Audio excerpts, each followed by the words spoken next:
ஒரு தெருவில் ஒரு பொண்ணு வந்து கீரை விற்றுட்டு போகிறாங்க.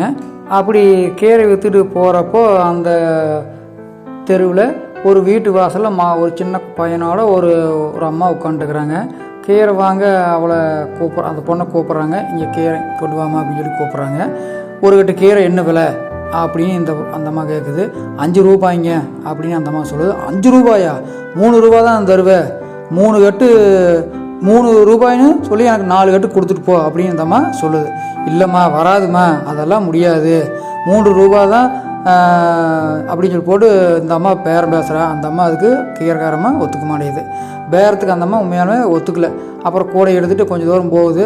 போனதுக்கப்புறம் அங்கேருந்து மறுபடி சொல்லுது, ஏம்மா இதுக்கு மேலே 1 ரூபா போட்டு கொடுமா, 4 ரூபா வச்சு கொடுமா அப்படின்னு சொல்லி அந்த அம்மா சொல்லுது. முடியவே முடியாது, கட்டுக்கு 3 ரூபா தான் தருவேன் அப்படின்னு அந்த அம்மா பையனோட உட்காந்தம்மா அடம் பிடிக்குது. கீரைக்காரம் என்ன பண்ணுது, கொஞ்சம் நேரம் யோசனை பண்ணிவிட்டு சரிம்மா உன்னோட விருப்பம் அப்படின்னு சொல்லிவிட்டு 4 கட்டு கீரை கொடுத்துட்டு 12 ரூபாய் வாங்கி அந்த பையில் போட்டு வச்சுட்டு அப்படியே தலையை தூக்கி அந்த கோடை தூக்கி தலையில் வைக்கிது.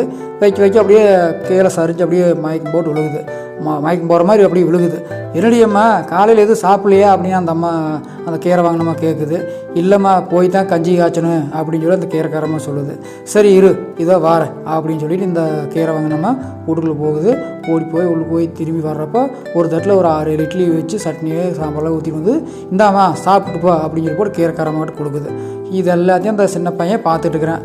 அப்போ அந்த சின்ன பையன் வந்து அவங்க அம்மாட்ட கேட்குறான், ஏம்மா 5 ரூபாய்க்கு பேரம் பேசுனீங்களே, ஒரு இட்லி 5 ரூபாய்ன்னு வச்சுக்கிட்டா கூட 6 இட்லிக்கு 30 ரூபா வருதுமா, என்னம்மா கணக்கு இது அப்படின்னு சொல்லி போட்டு நீ பண்ணுறதே புரியலையே அப்படின்னு சொல்லி போட்டு அந்த பையன் வந்து அவங்க அம்மாட்ட கேட்குறான்.